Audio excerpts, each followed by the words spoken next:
오늘 주시는 하나님의 말씀은 요한계시록 8장 13절의 말씀입니다. 요한계시록 8장 13절의 말씀을 봉독하겠습니다. 내가 또 보고 들으니 공중에 날아가는 독수리가 큰 소리로 이르되 땅에 사는 자들에게 화가 있으리니 이는 새 천사들이 불어야 할 나팔 소리가 남아 있음이로다 하더라. 아멘. 계속해서 요한계시록의 말씀을 가지고 성경 주의 말씀을 나누고 있습니다. 함께 들으시는 분들은 성경책을 펼쳐 놓으시고 한 절 한 절 어떤 의미를 가졌는지 기록 체크하시면서 보실 수 있기를 바라겠습니다. 오늘은 독수리의 3화라는 제목으로 말씀을 나누실 텐데, 이 말씀은 연극 무대에서 1막과 2막 사이에, 즉 1막이 아주 도입 부분에 싱겁게 끝났습니다. 갑자기 이제 2막에선 아주 재미있는 스토리가 전개될 텐데, 시골에서 함께 사랑을 나누던 이몽룡이와 성춘향이 이제 헤어질 때가 됐습니다. 과거 시험을 보러 한양으로 출발해야 되기 때문입니다. 이제 그러한 첫 만남 스토리가 1막에서 전개되었습니다. 그리고 막이 닫히고 2막은 이제 성춘향이가 남원에서 이제 고난을 겪는 이야기를 펼칠 텐데, 이제 그 사이에 막과 막 사이, 이것을 막간이라고 합니다. 이 막간에 해설가가 잠깐 나와서 진행 상황, 이제 이몽룡이는 한양으로 올라가서 이렇게 됐고, 그리고 고향에 남아있는 성춘향이는 어떠하게 살게 되었는데 새로운 사또가 괴롭히기 시작했더라 이 말이지 하면서 그 재미있는 광경을 여러분 박수로 2막을 열겠습니다 하면서 기대해 보시라 하면서 해설가가 잠깐의 멘트를 하면서 막간의 이야기를 해주는 것. 여러분 요한계시록에 막간이 모든 재앙마다 나오게 됩니다. 그래서 이것은 무엇을 뜻하는지 막간의 형식이 의미하는 바를 알면 이해하기가 쉽습니다. 오늘 또 큰 두 번째 큰 덩어리의 재앙인 나팔 재앙이 8장에 시작되면서 첫째, 둘째, 셋째, 넷째 나팔이 불 때마다 땅에 또는 불타는 우박으로서, 또 불타는 큰 산으로서, 불타는 큰 별로서, 또한 해, 달, 별들이 각각 이 땅에 또한 식물들에게, 곡식들에게 해를 끼치는데 부분적인 해, 즉 3분의 1이 죽거나 타 없어진 3분의 1의 부분적인 재앙이 내려졌다. 그 재앙만 듣고 보더라도 아주 두려움과 공포에 휩싸이게 됩니다. 그런데 막간에 해설자가 한마디를 더한 것이 오늘 여러분들이 읽은 요한계시록 8장 13절의 말씀입니다. 이 말씀은 바로 이제 9장 1절부터 2막이 열리게 될 텐데, 1막 여러분이 두렵고 무서우셨죠? 자, 임산부와 노약자들은 눈을 감고 보시든 주의를 기울이셔야 됩니다. 2막은 더 무섭습니다. 그래서 잠깐 나와서, 막간에 나와서 이제 2막에 전개되는 재앙은 더 무서운 재앙이라고 하는 것을 알리기 위해서 막간에 나옵니다. 오늘 내용은 공중에 날아가는 독수리가 큰 소리로 이르되 땅에 사는 자들에게 화가 있으리니 이는 새 천사들이 불어야 할 나팔 소리가 남아 있음이로다. 첫째, 둘째, 셋째, 넷째 화가 이 땅에 내려진 걸로 그래, 그건 안다. 그리고 나머지 뒤에 3가지 재앙이 또 남아있는 것도 우리는 다 알고 있다. 근데 뭘 자꾸 막간에 설명을 하려고 하느냐. 그것은 앞에 나오는 이제 남아있는 3가지 재앙은 앞에 먼저 내려진 재앙보다 더 무섭고 두렵다라고 하는 것을 이야기하기 위해서 그렇습니다. 자, 요한계시록을 이해하기 위해선 과거를 알아야 되고 현재를 알아야 되고 미래를 알아야 합니다. 저희 아이들이 지금은 뭐 20살 넘고 군대도 가고 대학교도 들어갔지만 초등학교 졸업하고 중학생 이후로부터는 뭐 별로 어디 박물관이라든지 어느 곳에 별로 데려간 곳이 별로 없었던 것 같습니다. 충격적인 일이 있었습니다. 한 6월 말쯤에 가족들하고 회의를 잠깐 하면서 올 여름엔 어떻게 보낼까, 휴가를 어떻게 갈까라고 이야기하다가 아이들이 결정적으로 이런 이야기를 하더군요. 엄마 아빠 올 여름엔 우리 가족끼리만 여행 가면 안 돼? 저는 그런 처음 들어봤고 돌이켜보면 가족끼리 한 번도 간 적이 없었던 것을 그때 알았습니다. 교회 목회 하다 보니 청년부 수련회에 우리 아이들 데려가고 중고등부 수련회에 데려가고 아동부 성경학교 늘 단체로 가는 휴가만 다녀왔지 저희 네 식구만 따로 간 휴가를 한 번도 가지 아니했던 것을 알게 되었습니다.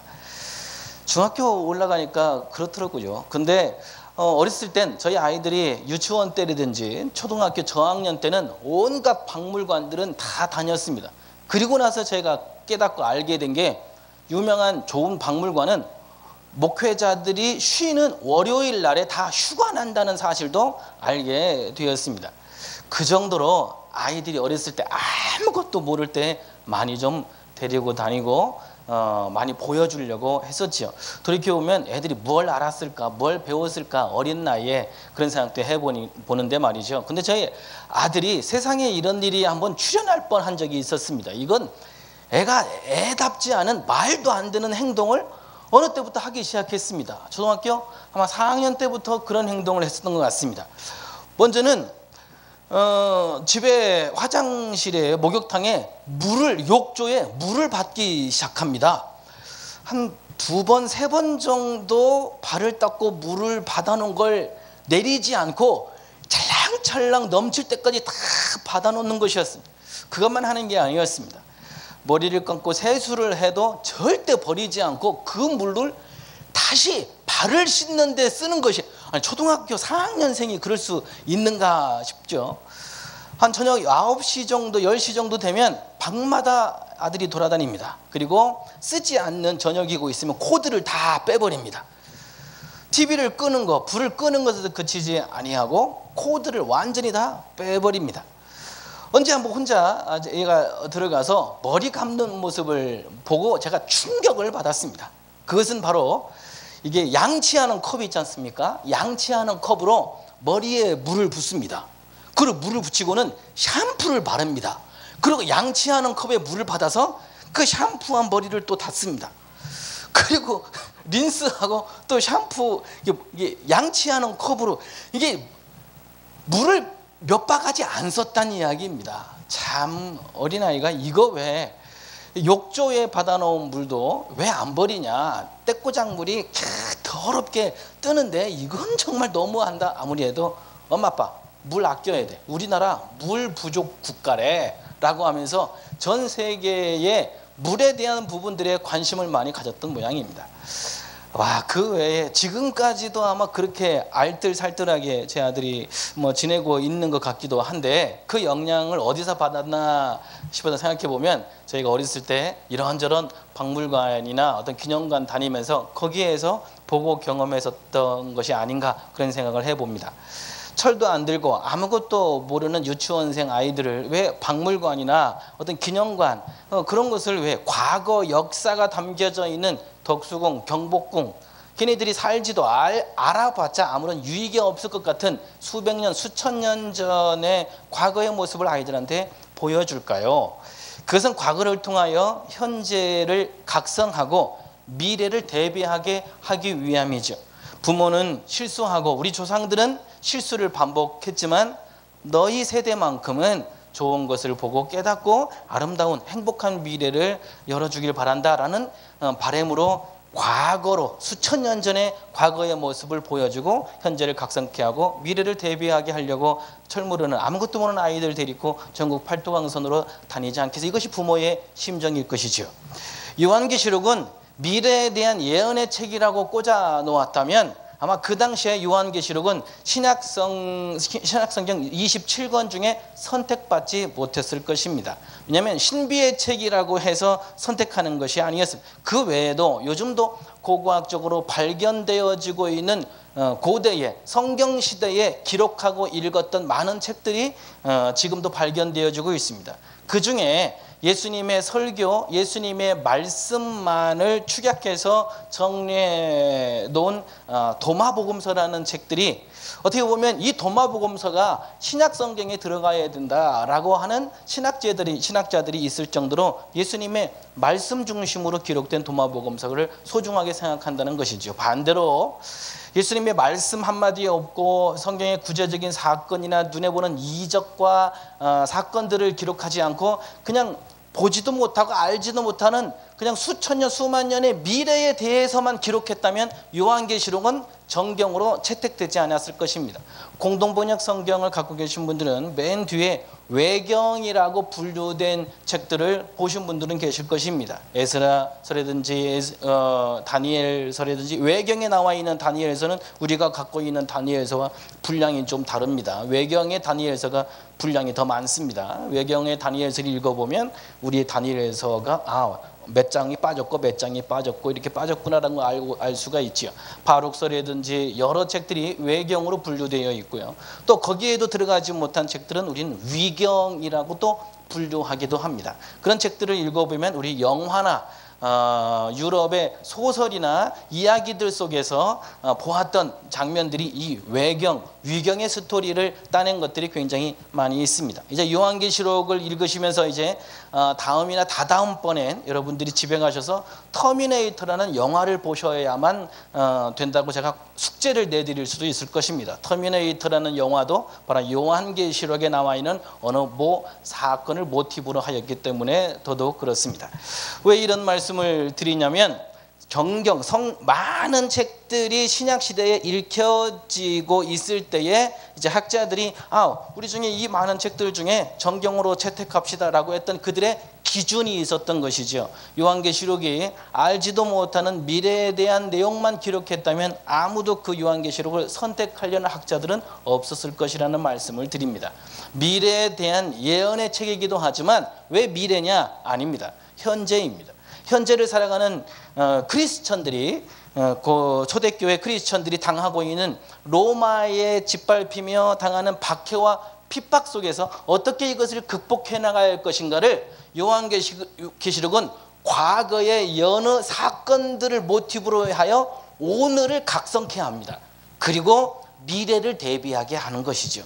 장차 미래에 하나님께서 저 원수의 나라를 침몰시키고 너희에게 기쁨과 해방을 안겨줄 것이다. 이것이 그 희망적인 메시지가 미래에 대한 예언이고, 현재 그들이 겪고 있는 박해받는 현실을 직접 로마라는 말을 못 쓰지만, 예수라는 말을 못 쓰지만 암호화하여 검열에 걸리지 않기 위해서 암호화하여 어린 양이라든지 사자라든지 천사들이라든지 별이라든지 또 여러 재앙들의 로마 군대를 메뚜기 떼로 비유를 한다든지 그렇게 암호화하여 현재를 극복해 나갈 수 있는 힘을 제공해 줘. 그러기 위해서 중요한 건 과거의 모티브입니다. 예를 들어서 오늘 요한계시록의 9장 이 나팔 재앙에 전개되는 이 재앙은 구약 출애굽 시대, 즉 강대국 애굽의 통치를 받고 지배를 받고 있는 이스라엘 백성들이 강대국 애굽의 통치에서 벗어나서 탈출하게 될 모든 과정에 애굽의 신보다도, 애굽의 우상보다도 더 강력한 권세와 권능을 가진 여호와 하나님이 우리를 하나씩 건져내시고 모든 10가지 재앙들을 통하여 하나님의 권능을 믿게 하여 우리를 탈출시키고 강대국 애굽을 무너뜨려 주셨다. 오늘날 우리가 강대국 로마의 지배를 받고 있지만 저 또한 출애굽 시대에 애굽을 무너뜨린 하나님이 로마도 무너뜨려 주셔서 우리에게 기쁨의 해방의 날을 맞이하게 해 주실 것이다. 과거를 통하여 현재를 각성하고 각성한 현재의 그리스도인이 희망적인 미래를 우리 자손들아 보아라, 후손들아 보아라, 우리도 이렇게 극복해 나가고 있다. 너희들에게 미칠 하나님의 미래, 열어주실 복된 미래를 이렇게 대비하여라 라고 한 과거와 현재와 미래가 동시에 공존하도록 기록하는 책이 바로 요한계시록이라고 하는 부분입니다. 그러므로 요한계시록을 읽고 요한계시록의 설교를 듣고 땅을 팔고 재산을 팔고 모든 부분 교회에서 기도원에서 24시간 1년 365일 그냥 주구장창 기도만 하고, 아니 모든 재산 수천만 원, 수억 원, 수백만 원, 이제 말세가 마지막 때가 다가올 것이니 당신들의 모든 재산을 다 팔아서 교회에 헌금하십시오 라는 메시지가 요한계시록에 단 한 번이라도 나올까요? 아니라는 사실이지요. 아니라는 사실이지요. 그와 반대로 요한계시록의 메시지는 과거를 통하여 배운 신앙과 신학적인 의미를 현재에 박해받고 있는 자신들에게 적용하여 계속해서 믿음으로 극복하고 기도하며 극복하며 희망의 하나님의 메시지에 귀 기울이면서 오늘의 이 박해를 극복해 나가는 성도들의 간절한 열심이 있다는 것이죠. 절대로 어느 한 구석, 어느 한 장, 어느 한 절도 재산을 모두 헌납하여 미래를 대비하라는 말씀이 나오지 않는다는 사실입니다. 오늘날 문자, 즉 미래에 대해서만 이야기하다 보니 현재 일어나고 있는 어느 전쟁, 현재 일어나고 있는 어떤 코로나19라는 전염병을 바라볼 때 이젠 종말이 왔구나, 이제는 모든 것을 정리할 준비하십시오, 하나님의 진노가 내려진 것입니다 라고 해석하면서 성도들과 백성들을 얼마나 공포로 몰아넣고 있는가. 요한계시록은 그런 책이 아닙니다. 공포를 몰아넣는 책이 아니라, 공포의 메시지가 아니라 위로의 메시지입니다. 지금 공포와 두려움에 쌓여 문을 걸어 잠그고 숨어있는 그리스도인들에게, 초대교회 그리스도인들에게 희망의 메시지, 한 줄기 천국의 빛을 그들에게 쏘아내려 주시는 것이죠. 그러면서 조금만 기다려, 조금만 기다려, 내가 저들을, 너희 원수들을 내가 무찔러 줄게, 조금만 더 버텨줘. 그것이 요한계시록의 전체적인 메시지라고 하는 사실을 오늘 5장, 6장, 7장, 8장 계속해서 재앙의 과정들을 성경 주의하면서 여러분들이 유튜브로 들어오셨던 내용입니다. 그 중에 두 번째 큰 덩어리 재앙인 나팔 재앙도 마찬가지입니다. 하늘에서 우박이 떨어지고 불 터진 큰 산이 떨어지고 큰 별이 떨어지고, 또한 해와 달과 별들이 흑암에 쌓여서 공포와 두려움에 사로잡혀 있는 이들에게 독수리가 나타나서 하늘을 빙빙 돌더니 너희에게 화가 있을 것이로다. 아니, 더 희망적인 메시지를 전하는 게 요한계시록 아닙니까? 라고 제가 말씀을 드렸는데 또 화가 내려진다는 거예요. 이제는 앞으로 남아있는 세 가지 화는 이제 더 무서운 재앙일 것이라는 이 경고의 메시지를 내리는 말씀이다. 제가 말씀을 드리는 이유가 왜 희망적이냐?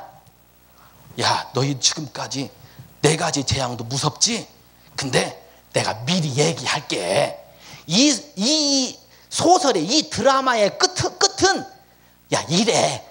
야, 주인공, 야야야, 안 죽어, 안 죽어. 주인공 안 죽어. 야, 뭐 기관총으로 쏘고 대포로, 야, 인마 지금 주인공이 막 죽을 것 같고 위기에 빠지지? 안 죽어, 안 죽어. 걱정하지 마.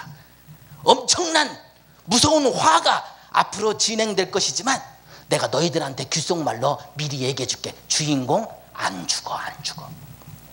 답을 미리 얘기해 줘서 대비하게 한다는 것이죠. 자, 요한계시록을 듣는 성도들은 세 가지를 알아야 합니다. 그래서 중요한 건 역사를 알아야 합니다.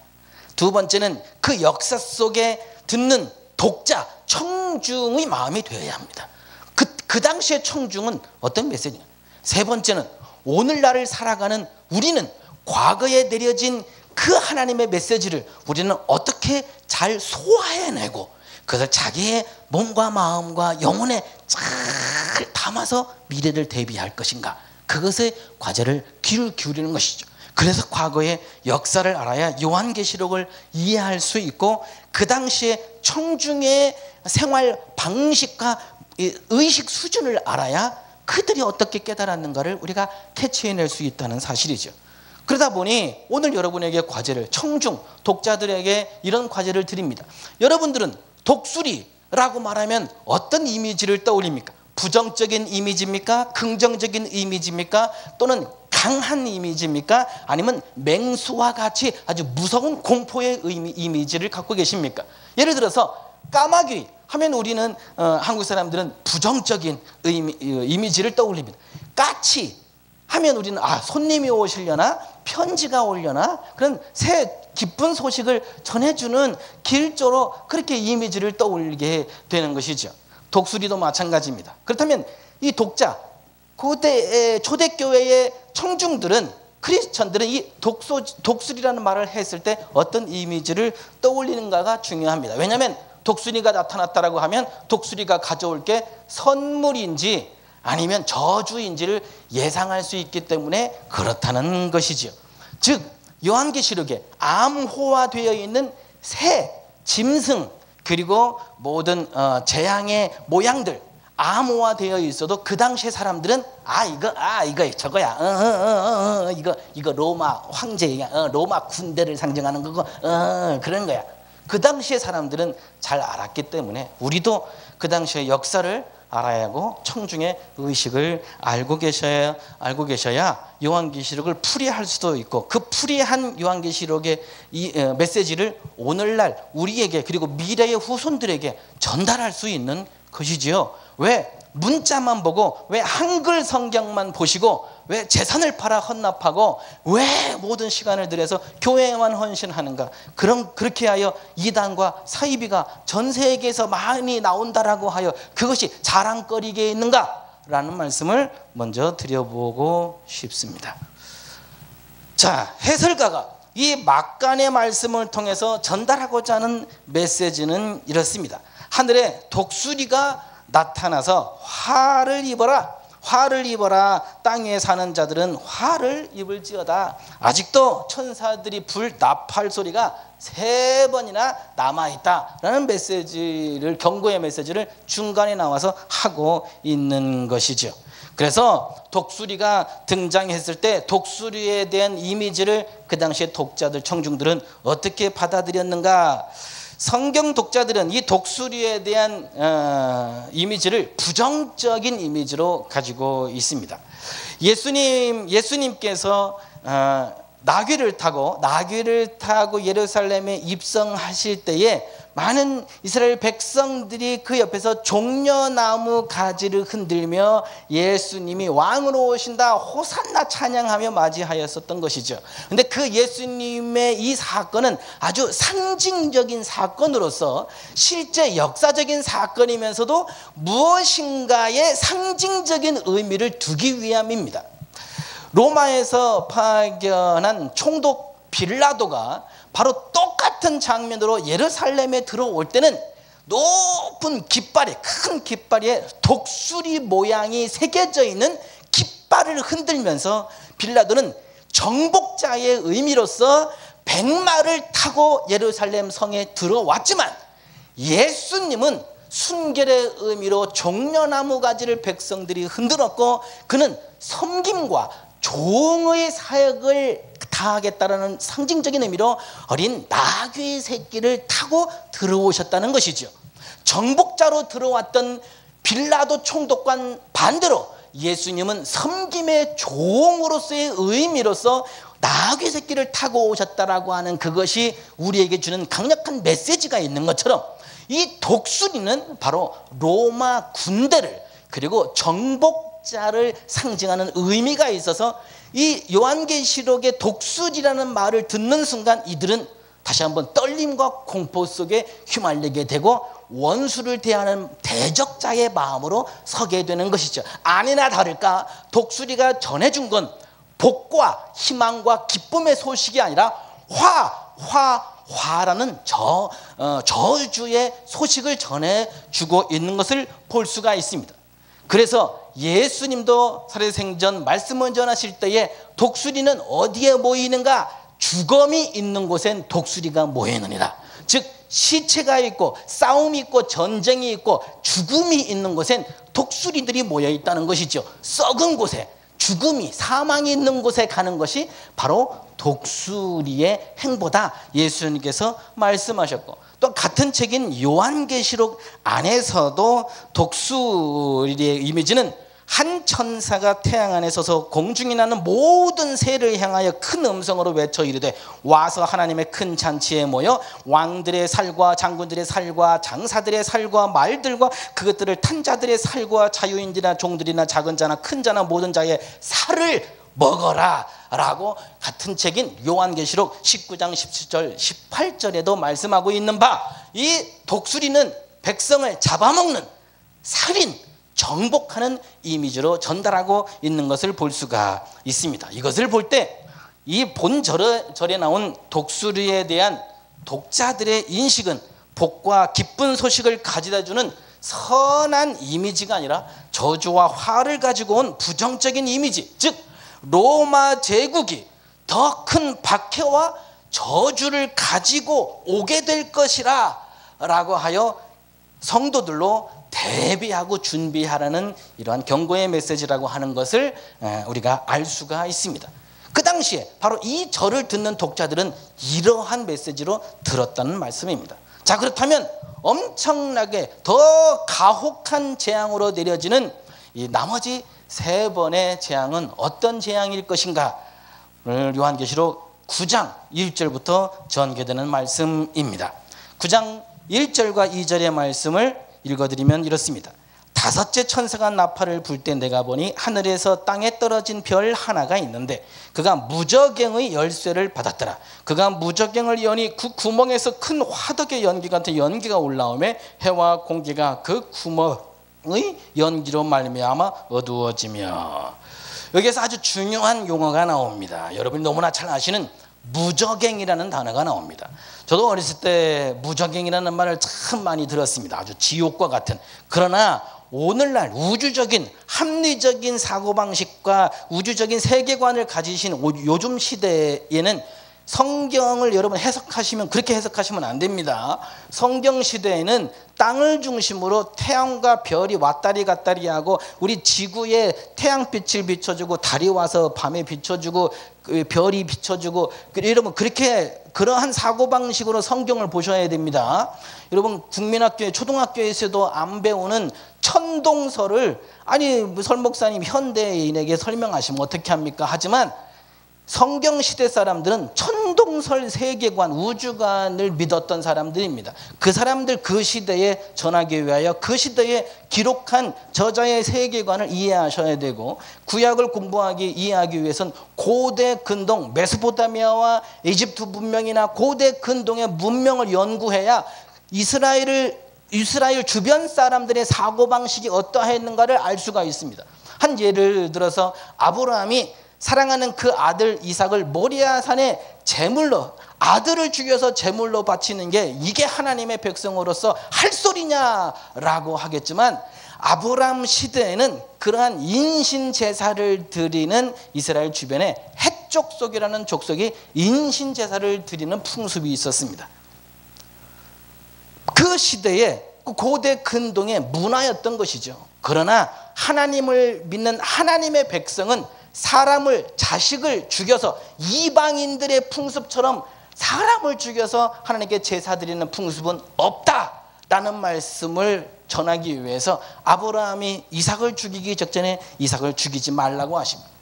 그리고 성경은 인신제사를 드려서 하나님이 기뻐하시고 받으셨다라고 하는 성경의 내용은 전혀 발견할 수가 없습니다. 이것은 그 지역의 다른 나라, 그리고 이 아브라함이 이곳 저곳을 떠돌면서 보고 의식하고 배웠던 모든 것들 중에 그가 정리하게 확립하게끔 하기 위한 여호와 하나님 신앙을 주기 위해서 이삭을 제물 바치는 데까지, 그리고 제물 바치는 형식까지는 똑같이 했지만 죽이는 데 있어서는 여호와 하나님은 반대.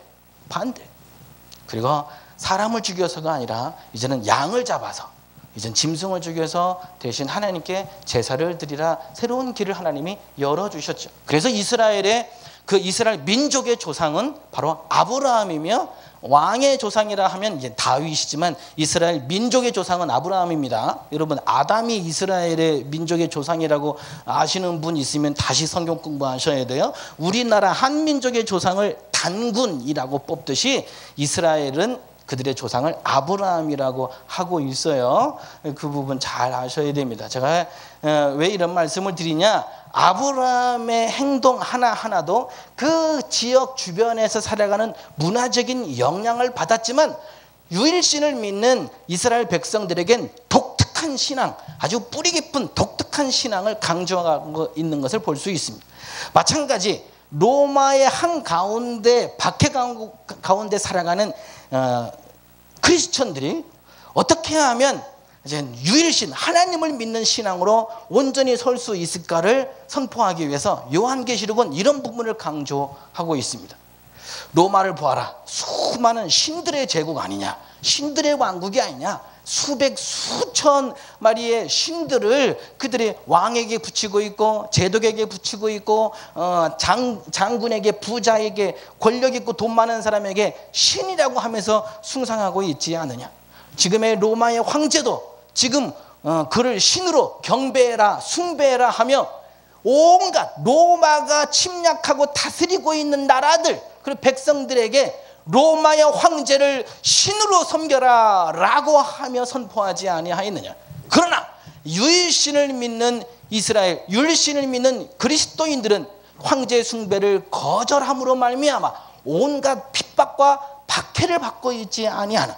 그러나 이들 중에는 타협하여 이방신을 섬기고 황제 숭배에 가담하여 그들이 우리의 교회의 내부로 들어와서 연약한 성도들을 유혹하고 현혹시키고 있는 것이 아니냐.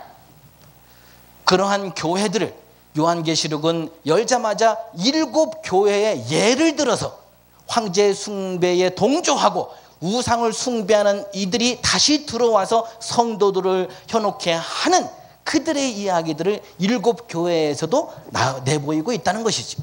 오늘 말씀드리는 이 요한계시록 9장에 8장과 9장에 전개되고 있는 나팔재앙의 모든 내용이 바로 로마 황제 숭배를 거절하고 홀로 고난과 핍박에 움츠리고 있는 그리스도인들에게 희망의 메시지를 전하고 있는 바, 하나님께서 로마 제국을 침몰시키고 이제는 황제를 침몰시키고 하나님이 더 위대하신 분이라고 하는 메시지들을 요한계시록은 차차차차 드러내 주실 것이기 때문에 그렇습니다.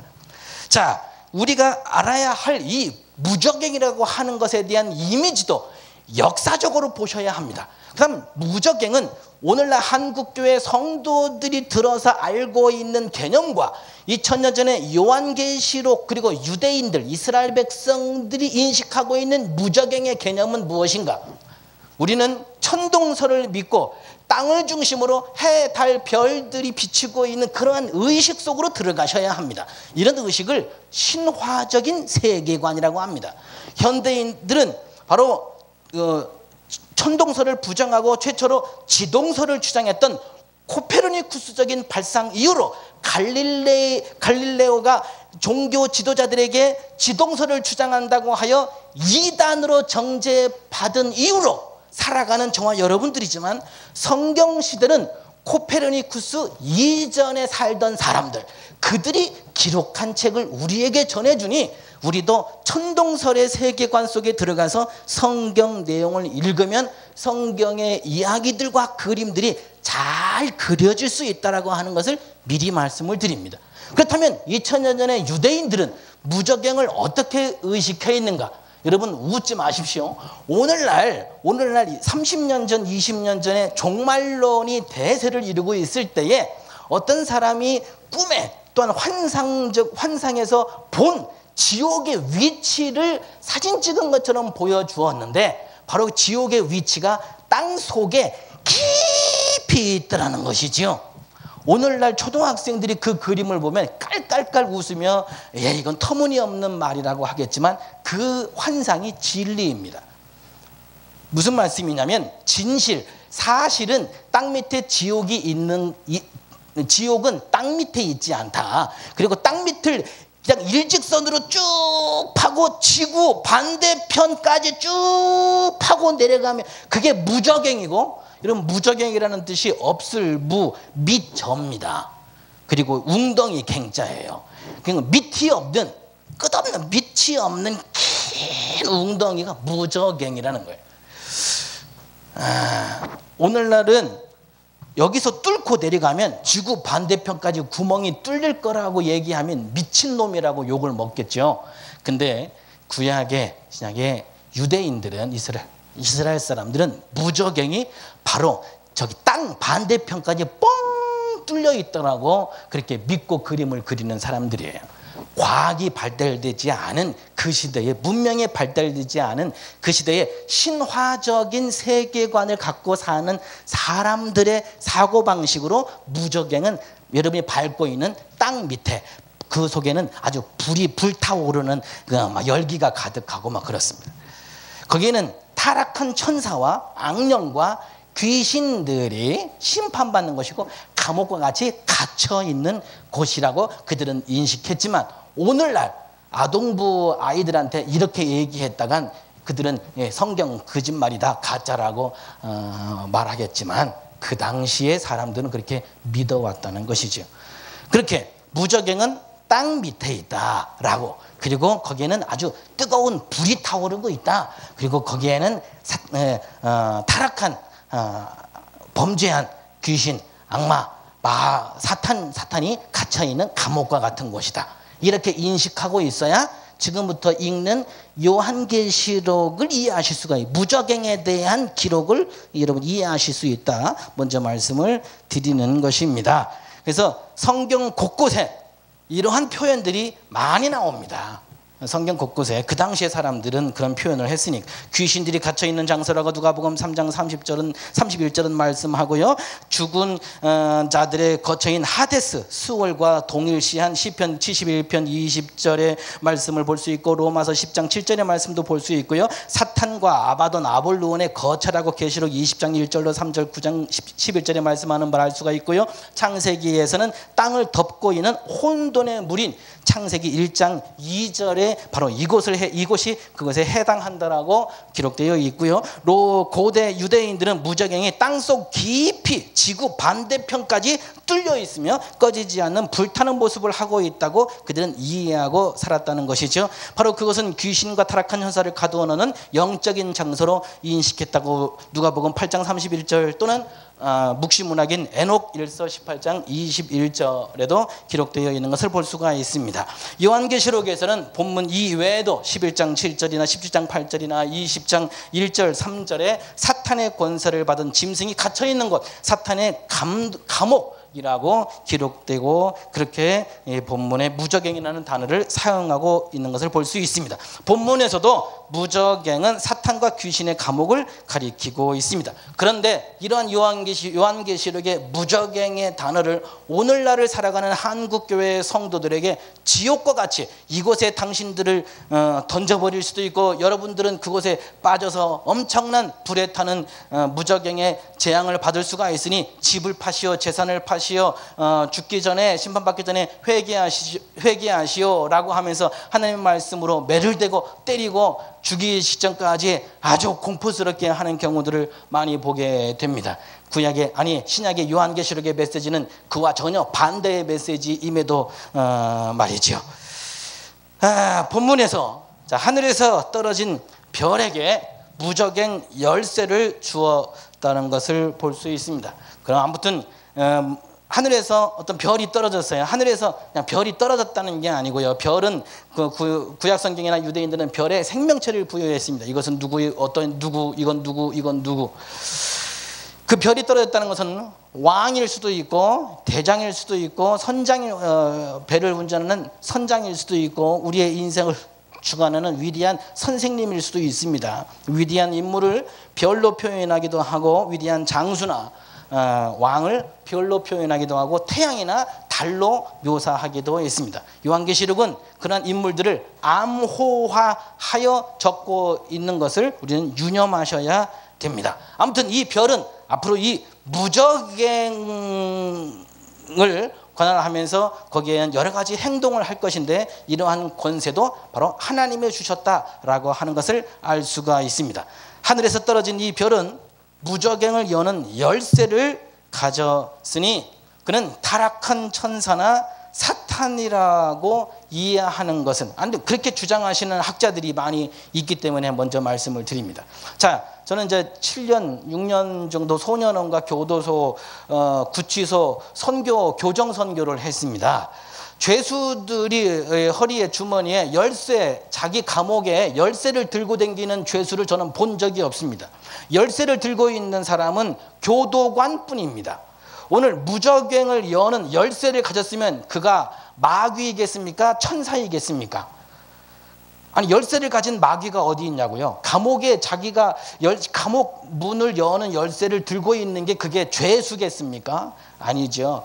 그래서 많은 학자들이 무적행을 여는 열쇠를 이 별에게 주었다라고 해서 이 별을 사탄, 마귀라고 하지만 전혀 해당이 되지 않습니다. 교도소의 교도관처럼 무적행의 문을 열고 닫는 권세를 가진 천사로서 유대인들이, 이스라엘 사람들이 알고 있는 일곱 천사 중에 지옥을 맡은 천사인 우리엘의 뜻은 하나님의 불이라는 뜻을 가지고 있습니다. 우리엘 천사라고 보고 있다는 걸 유대인들이 늘 읽고 암송하고 가지고 있는 묵시 문학인 에녹 일서 19장 1절이나 20장 2절을 참고해 보면 알 수가 있습니다. 하늘에서 떨어진 별이 2절에 보니까 무적행을 엽니다.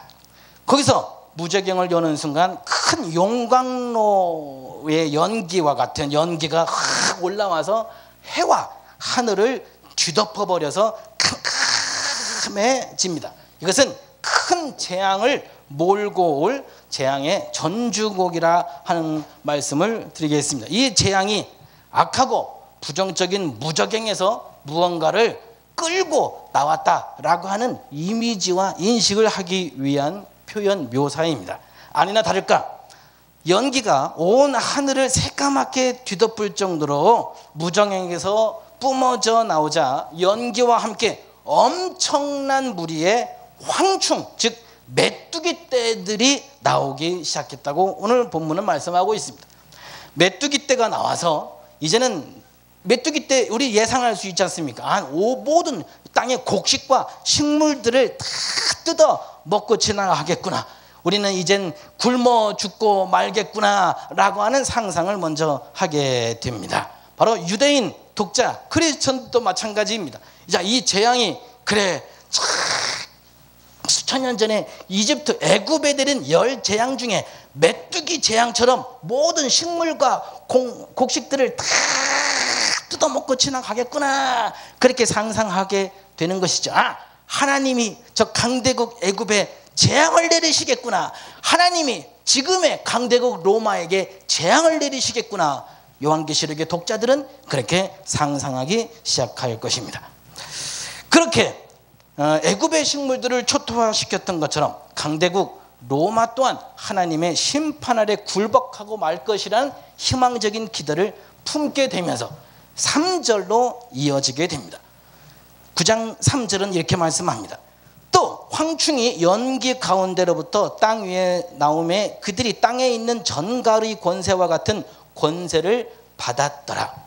자, 무적행에서 나온 황충, 즉 이 메뚜기 떼는 출애굽기 메뚜기 재앙과는 차원이 다른 능력이 있음을 오늘 말씀해 주고 있습니다. 즉 식물을 곡식을 갉아먹는 그 정도의 수준이 아니라 전갈처럼 사람에게 위협을 가할 수 있는 더 강력하고 위협적인 능력을 가진 메뚜기 떼가 출애굽기의 메뚜기 떼와는 차원이 다르게 지금 요한계시록에 등장하고 있음을 지금 알 수가 있습니다. 이것은 출애굽기 열재앙의 모티브 더하기 신구약 중간기 시절에 유대교가 활발히 성장하고 있을 때에 등장한 묵시문학, 묵시문학에 이 유대인들은 다시 한번 구약 성경을 재집필합니다. 신명기를 중심으로 하여 유대교를 더 정립하고 확고히 하고 예루살렘 성전을 재건하고 이스라엘 나라를 다시 한번 재건하기 위하여 신앙적인 토대인 모세오경과 구약을 다시 한번 정리합니다. 그래서 구약에 말씀하신 10계명의 10계명이라 하면 10계명 오른쪽에 실천 사항들을 수십 개, 수백 개를 만들어서 하나님의 말씀을 읽고 듣는 것에서 그치지 않고 실천하며 살겠다라고 하는 목록들을 만들어서 성실하게 말씀에 임하게 됩니다. 그들이 각성한 과거의 책을 또 모세오경이라는 책을 통하여 현재의 그들을 각성하고 미래의 후손들에게 복된 나라를 선물하기 위해서 그들이 묵시문학적인 예언적인 책들을 수없이 써대기 시작합니다.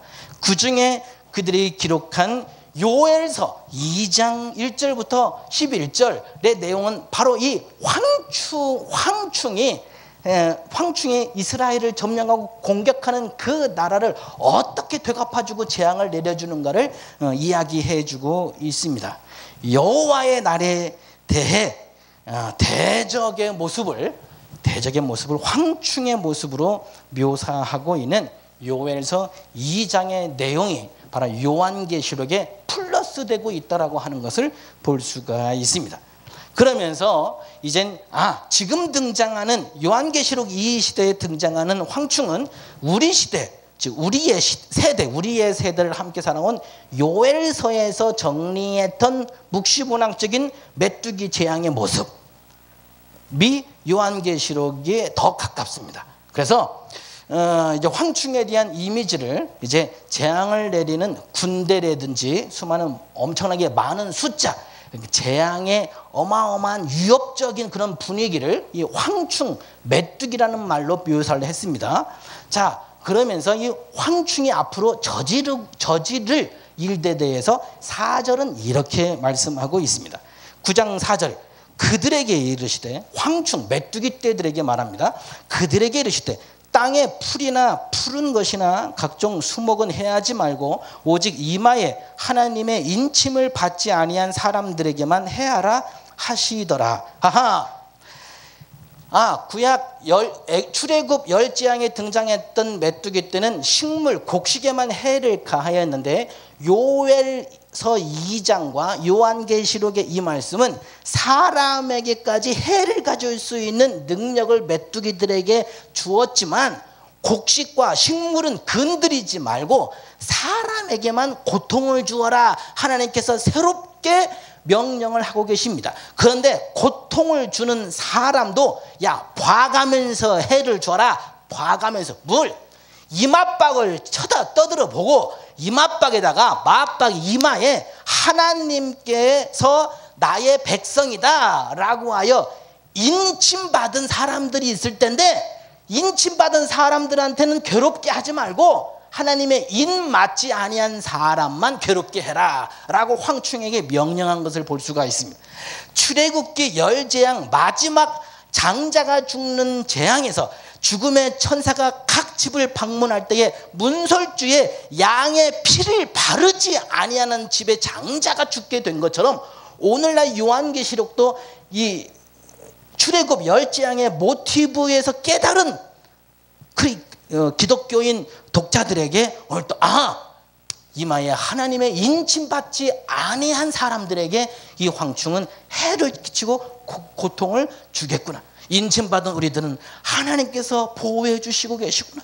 지금 저 문 밖에서는 불화살이 날아가고 전쟁이 일어나고 많은 사람들이 끌려가서 사자의 밥이 되고 또한 채찍에 맞아서 고통과 핍박을 당하고 있음에도 불구하고 하나님은 하나님의 백성들을 지금도 이렇게 일일이 세심하게 보호하고 우리를 구원해 주고 계시구나 라고 하는 메시지로 이 황충의 재앙을 들을 때에 그들은 그 메시지를 지금 입력하고 있다라고 하는 사실입니다. 그러면서 5절 6절에는 이렇게 말씀합니다. 5절 6절에 그러나 그들을 죽이지는 못하게 하시고 5달 동안 괴롭게만 하게 하시는데 그 괴롭게 함은 전갈이 사람을 쏠 때에 괴롭게 함과 같더라. 그날에는 사람들이 죽기를 구하여도 죽지 못하고 죽고 싶으나 죽음이 그들을 피하리로다. 하하, 이 말씀은 우리가 어디에서 많이 들었냐면 지옥 형벌은 이러한 형벌이다. 예수 안 믿고 불신자들이 가는 지옥에선 우리가 이러한 고통을 당할 것이다 라는 교회의 설교를 우리는 잘 들어서 알고 있습니다. 이 재앙은, 이건 황충이 메뚜기 떼가 하나님의 선택받지 않은 백성들, 이마에 인침받은 표시가 없는 그 백성들에게 내리는 황충의 재앙인 것이지요. 그 전갈이 사람에게 위협을 가하듯 메뚜기도 사람에게 위협을 강하는 능력을, 권세를 받아서 지금, 그럼 메뚜기 떼가 무엇인가? 진짜 메뚜기 떼겠냐고요. 메뚜기 떼가 아니고 로마 군대, 로마 제국의 군대를 메뚜기 떼에 비유를 한 겁니다. 아무튼 이렇게 해서 로마 제국이 얼마나 그리스도인들을 힘들게 하면 죽고 싶어도 죽을 수 없고 괴롭게 하는데 전갈이 사람을 쏘아서 그 도구로 인하여 고통받는 그런 고통과도 같다. 저를 죽여주십시오. 그래도 죽지 못하고 죽고 싶으나 죽음이 그들을 피하여 도망갈 정도다. 그 고통이 얼마나 심하면 그렇다 표현을 이렇게 묘사를 하고 있는 것이죠. 그럼에도 불구하고 하나님의 인침받은 백성들은 그런 고통에서 지금 면제받고 있다라고, 그러면서 희망의 미래가 도달하고 있음을, 하나님이 저 강대국 로마 편이 아니라 소수이지만 힘없지만 연약하지만 우리들 편에서 우리를 보호하고 인도하고 계시구나 라는 지금 신앙심을 굳게 가지고 있는 분위기가, 이 요한계시록 1장을 읽는 독자들은 그런 분위기로 지금 이끌어가고 있다는 것이죠.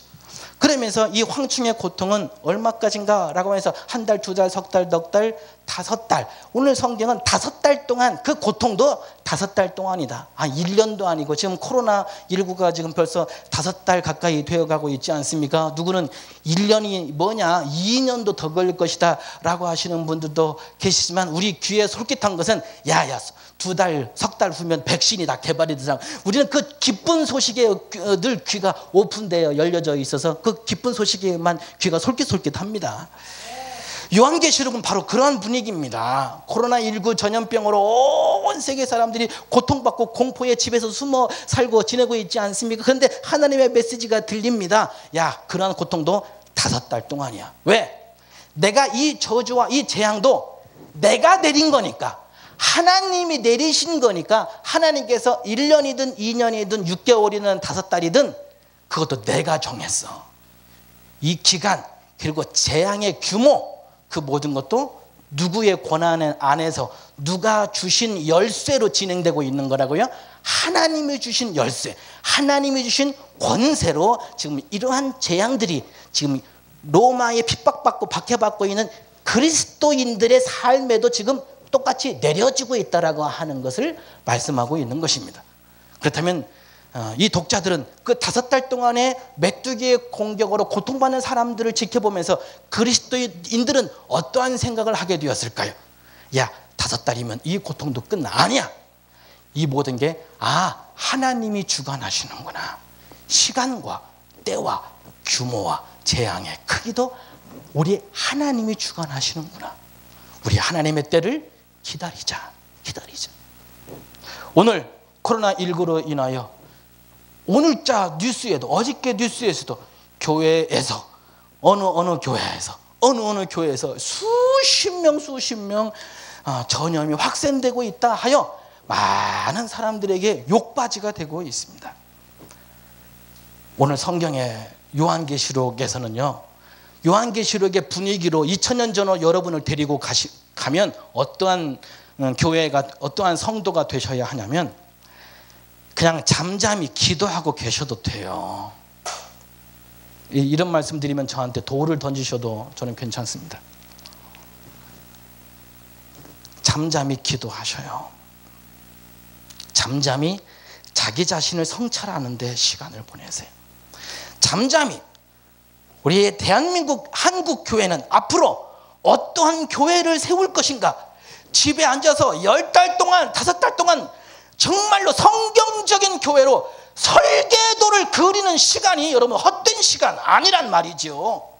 잘못된 신앙을 무너뜨리고 정말로 올바른 말씀 중심으로 하나님의 계시의 말씀 중심으로 우리의 신앙을 재정립하기 위해서 마음의 신앙의 틀을 되잡는 것, 설계도 그리는 이 시간도 여러분 헛된 시간이 아니라는 것이지요.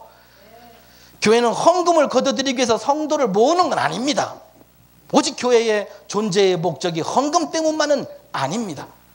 그러나 좀 이웃을 돌아보고 두려워 떨고 있는 저 백성들에게 선한 이미지로 사랑의 메시지로 다가가기 위하여 교회가 잠시 가정과 교회와 지하 교회에서 문 걸어 잠그고 정말로 진리를 위해서 탐구하고, 목사님들은 제발 좀 공부 좀 하시고 다시 교회 문이 활짝 열려질 때는 야, 우리 목사님 설교 달라졌다, 멋있어졌다, 성장했다, 성숙했다, 야, 우리 교회 문 다시 열어서 가보니까 야, 교회 분위기가 영적인 분위기다, 성령님이 임재하시는 것을 우리가 경험했다. 그렇게 되게 하여 영적인 리모델링, 교회의 리모델링, 마음의 성전의 리모델링을 이 기간에 하는 것도 여러분 부끄러운 일 아닙니다. 세상에 질병을 퍼뜨리고 백성들을 공포로 몰아넣게 하는 건 교회가 나아가야 할 방향이 아니라는 것이죠. 2000년 전에 로마 제국의 군사의 압력과 그리고 바깥에서 물건도 사 먹지 못하는, 여러분 하나님의 이마에 백성들에게 이마에 인침 받았다라고 하는 건 14만 4천에 대한 그 이야기입니다. 그거와 정반대되는 인침이 또 있습니다. 그것은 바로 666이라고 인침 받은 사람들입니다. 14만 4천, 즉 하나님의 백성이라고 인침 받은 사람과 반대되게 인침을 받은 사람이 있는데 그 사람들의 부류가 바로 666으로 인침 받은 사람들입니다. 그러면 사탄의 숫자라고 하는데 이게 반대되는 내용이에요. 사탄의 숫자라기보다도 로마 황제 숭배를 강요하고 그리스도인들을 박해하는 로마의 황제, 네로를 비롯해서 여러 명이 거명되고 있습니다. 그 부분은 나중에 요한계시록에 그 장이 나오면 말씀을 드리겠고요. 14만 4천의 인침과 반대되는 인침이 바로 666입니다. 그럼 666의 마크는 누가 받았느냐? 바로 교회 다니는 옛날에 크리스천이었던 유대인들이었던 이들과 옛날에 크리스천이었던 이들도 666 마크를 받아버렸습니다. 왜냐하면 이제 너무 로마 황제 숭배하는 것을 거부하고 거절하니까 로마에서 이런 명령을 내립니다. 너희에게 물건을 사고 팔 수 있는 권한을 주는 티켓을 발행을 하겠다. 주민등록증과 같은 것이죠. 아니면 국가재난기금처럼 카드를 발급해 주는 것이죠. 그 마크가 주는 통장 카드가 있는 사람이 카드를 내밀면 수박, 바나나, 쌀, 이게 사고 팔 수가 있는 것이죠. 거래를 할 수가 있는 것이에요. 그런데 황제 숭배를 거절한 사람들은 이 카드를 받지 못합니다. 이 딱지를 받지 못합니다. 이 666인을 받지 못합니다. 그러니 이제는 교회를 못 나가는 것, 신앙생활을 못하는 것만이 아니라 그 당시에 초대교회 크리스천들은 먹고 사는 거, 쌀, 먹을 것을 사고 파는 일까지도 하지 못하니 이들은 굶어 죽을 지경에까지 있는 것인데, 더 가슴 아프게 하는 것은 같은 교인이었던 크리스천들도 먹고 살려고 666에 인침받아서 저렇게 배신하고 떠나고, 그들이 우리한테 다시 돌아와서 야 니네도 좀 먹고 살아야지, 야 기도도 좀 먹고 해야지, 야 살아있어야 좀 기도가 나오고 하나님께 영광이고 예배도 드릴 수 있는 거지, 야 좀 살고 보자, 야 나랑 같이 조합에 가서 등록을 하자. 그래서 그들이 신용협동조합을 만들어서 자기들만의 카드 마크를 상거래할 수 있는 권한을 주고 팔고 나눠주게 됩니다. 그러니 그리스도인들이 얼마나 어려움들을 많이 당했겠습니까? 요한계시록은 끝이 없으니 더 이상 이제 황충이 로마 군대로서 어떻게 침략 공격성을 가지고 백성들을 괴롭히고 로마 제국의 땅을 확장해 나가고 있는지, 그 장면은 이제 나머지 9장 8절부터 메뚜기의 모양을 형상화하여 로마 제국 군대의 모양을 서로 이게 매치시켜 가면서 로마 군대는 이런 모양새다, 또는 이런 규모와 이런 악랄한 이런 것들이 있다라는 것을 메뚜기를 이렇게 그림으로 그려놓고 이렇게 하나씩 묘사하는 겁니다. 먼저 제가 예고편을 말씀을 드리면, 우리나라에 대해서 어떤 일제시대 때 우리나라 대한민국의 지도를 토끼 형상으로 이렇게 해놓은 사람들이 있어요. 이게 친일파 또는 일본 사람들이 토끼 형상으로 우리나라 한반도 지도를 그렇게 형상화했더라고요. 근데 우리나라 사람들은 토끼가 좋아요, 호랑이 형상으로 한 모양이 좋아요? 우리는 호랑이 형상한 게 기분이 좋잖아요. 토끼는 호랑이한테 잡혀먹은 거잖아요. 여러분, 로마는 메뚜기로 형상화시키는 거에 대해서 자존심 상하고 기분 나쁜 거예요. 근데 우리 요한계시록 요한 기자는 로마의 어마어마한 군대를, 로마 황제를 메뚜기 모양으로 형상화시켜서 비교를 했어요. 다음의 내용은 그게 아주 재미있는 스토리가 나옵니다. 아니, 감히 우리 로마를 독수리도 아니고 호랑이도 아니고 메뚜기로 비교했다, 이 말이죠. 이게 암호화하여 로마를 아주 굴욕적으로 만드는 장면이 다음 설교에는 여러분들에게 알려지게 될 겁니다. 오늘 여기까지 말씀을 드리도록 하겠습니다. 기도하겠습니다. 하나님 아버지,